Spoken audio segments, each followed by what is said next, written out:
Alright. I made a video, and there were some technical difficulties. It was far less rehearsed, but I made a bullet list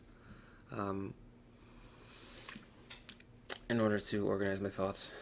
So this should be shorter, should be more concise.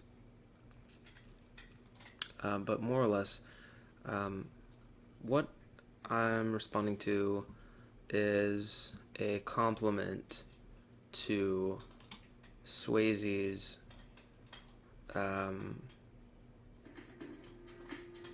video, 7 Ways Vegans Alienate Everybody, including each other, Bad Vegan Activism. And the thought I had, if Swayze doesn't cover it, I'll be surprised. But that, I'll go ahead and get to that in just a moment.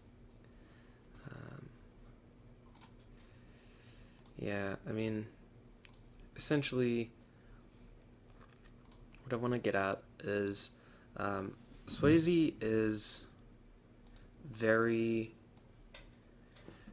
does justice to objective discourse. She attempts to use peer-reviewed literature and what appears to be a bit of the Socratic method and her philosophy degree to effectively advocate. She definitely deserves commendation for that. The I'd say overwhelming majority of vegan YouTubers have different. Okay, so they have different approaches. People have different approaches, and I would say there are probably just a handful, maybe 5 large channels who reference scientific literature, research, and opinion, and that to me is weird. But I think his name's Mike the Vegan, Unnatural Vegan, Vegan Gains, Happy Healthy Vegan a bit, maybe 1 more, 2 more. But it's really, really important to understand how important that is, I think. But Swayze always seems very moderate. She adjusts her opinions, and she's humble enough to have apology videos for what she's gotten wrong. I don't know if I agree with every position she has, and I don't think it's necessary to be concordant with that. I think it's just a kind of general observation that Swayze has a very grounded attitude about advocating veganism. She may not say things that, she may say things that not everyone likes, but that's not I mean, having an opinion almost, that's required. If you have an opinion and you feel that it has consequences, or it's based on something that is consequential, you're going to upset somebody at some point, probably. Somebody will get upset. Those are 2 different statements, really. It's, you're going to upset someone, and someone is going to get upset. Those are 2 different things. Depends on who takes responsibility for doing what. But there are people who do kind of perpetuate the drama, and it has to do with different approaches, and that is what it is. I think the best advocacy tends to be pretty moderate, and it tends to be patient. But if you're gonna, lead by example, but have the empathy and the social intelligence to realize that not everyone's gonna be able to see your points, even if they wanted to. They don't have the groundwork built for a new lifestyle. It's a paradigm problem. It's a psychological problem.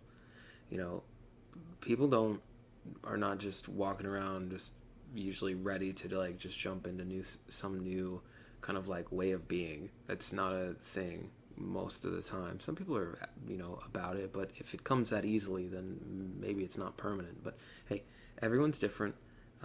It took me a lot of time, but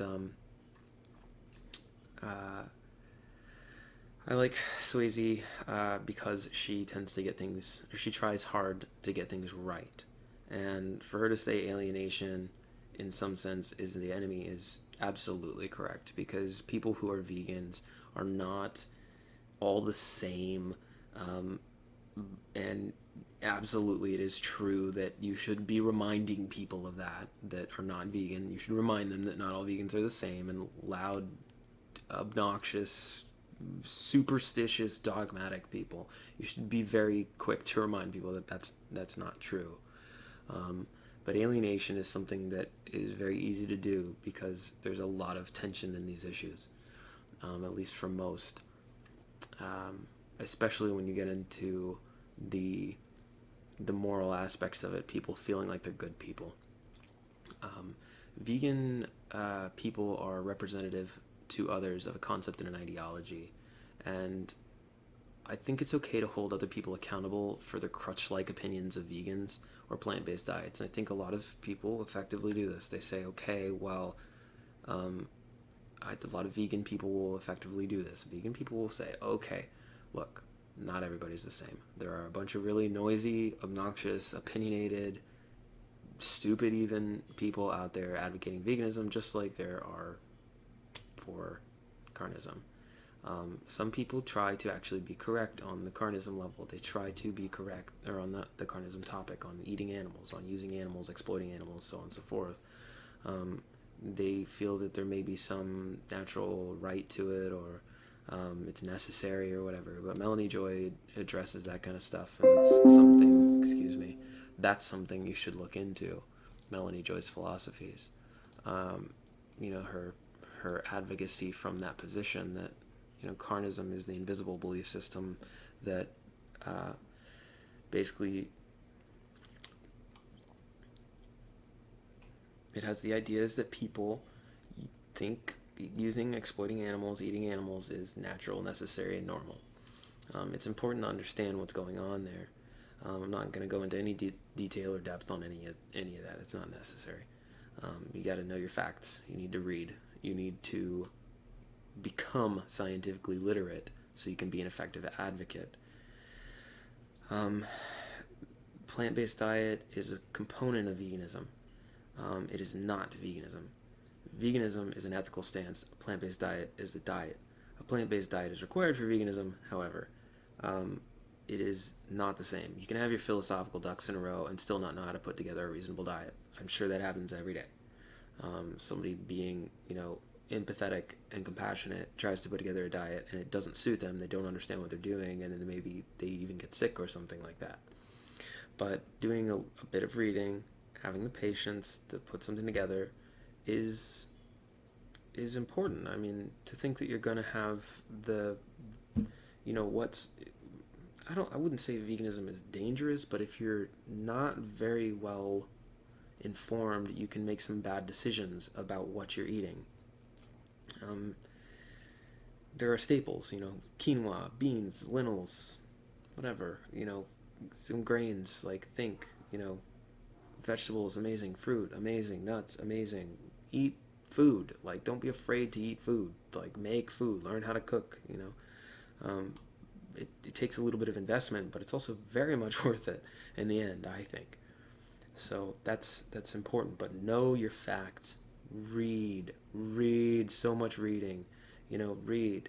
Otherwise you stand no chance against someone who's hard-headed and just doesn't want to listen to you. They don't have any reason to, but if you can reference something that someone's much smarter than you wrote, if you can reference something like that, you stand a much better chance of simply proving them wrong. But you have to do it in a particular attitude. You can't just say, you're a murderer, you're blah, blah, blah, blah, blah. The second you start finger wagging at somebody, you're in trouble, because not very few people are probably going to tolerate that. And that's what Swayze's talking about is effective. It's part of what is ineffective advocacy, ineffective activism. She's obviously going into several factors. Okay, so antinatalism, anti-pets, crazy vegan diets, anti-dietary vegans, anti-reducetarian vegetarian, don't know what that, militant purity vegans, other fringe beliefs. Okay, she's obviously going into the things that make veganism less palatable to outsiders, to people who don't understand the lifestyle. And that is what it is, and it's a good thing, because Swayze's very smart, and I'm glad that people listen to her. It took time for me to go vegan.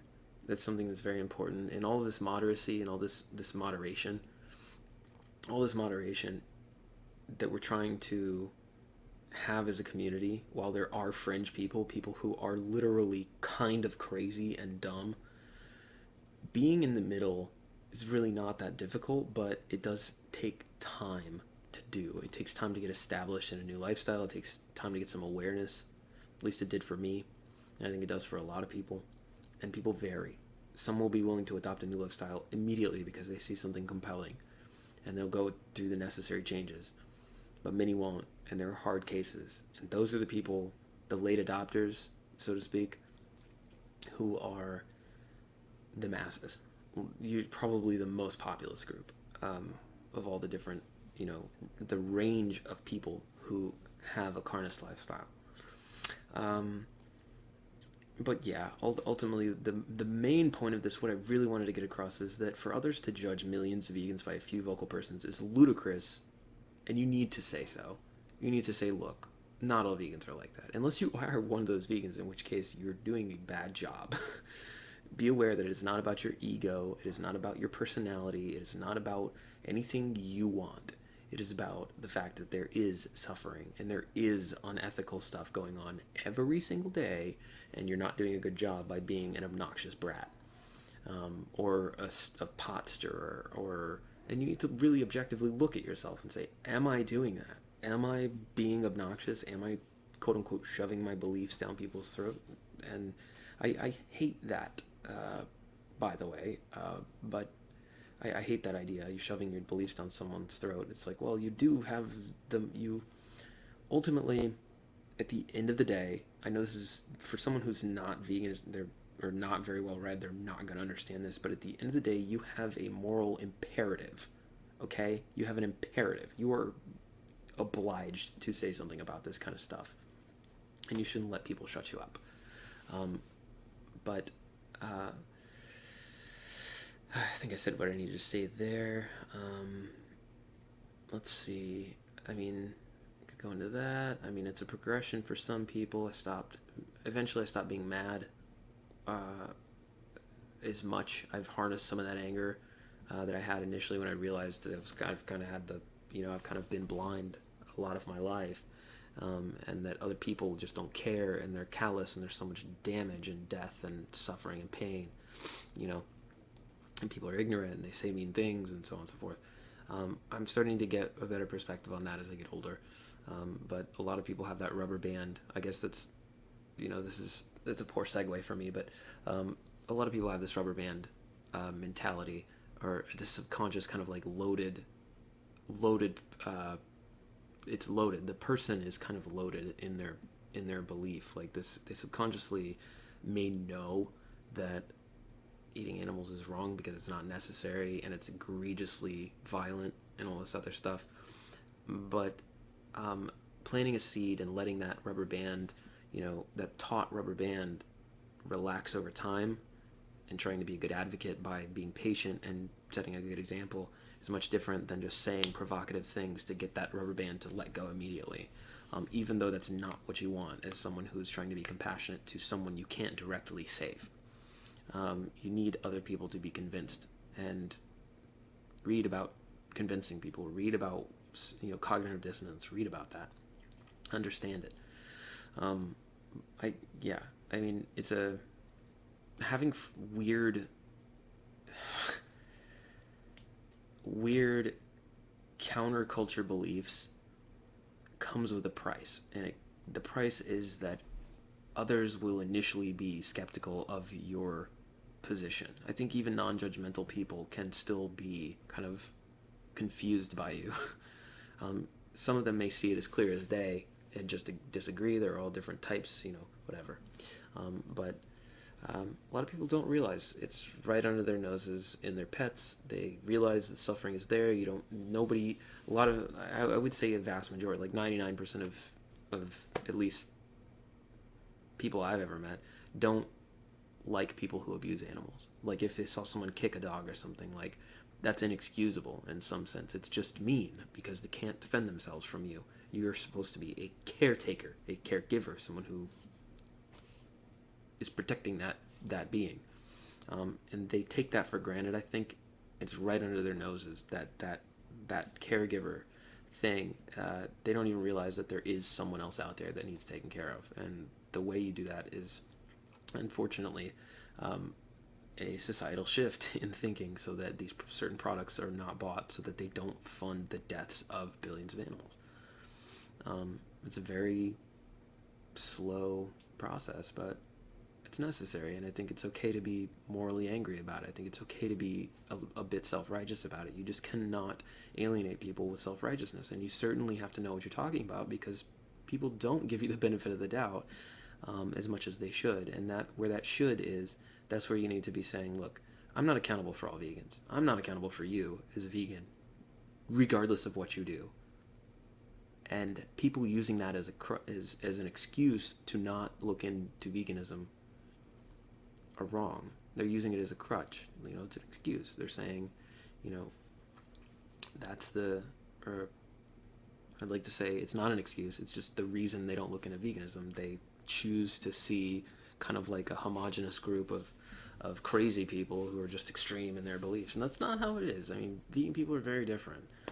They're all going to be individuals, on some level. I mean, unless you're just not, unless you're not an individual and all about like bandwagoning and all this other stuff, you're going to be an individual who is vegan, not a vegan who is an individual. Just a linguistic, just trying to make the point there. Let me see. I don't think I have anything else to say. But yeah, I wanted to say that Swayze is very reasonable, very moderate. I definitely appreciate her style, and I think more people would benefit, and more people should do that. In the end, it is about advocating for animals. If that wasn't clear by now, it should be very clear. That's exactly what all this is for. And to be a bad advocate is to let that, in some very removed sense, let that go on. You must do your part in some sense. I think it is an imperative thing. But I did want to say, hold people accountable. Don't let them just lump you in with all the other vegans, like, dismiss you or whatever like that. It's a weak, intellectually dishonest opinion or act. Okay?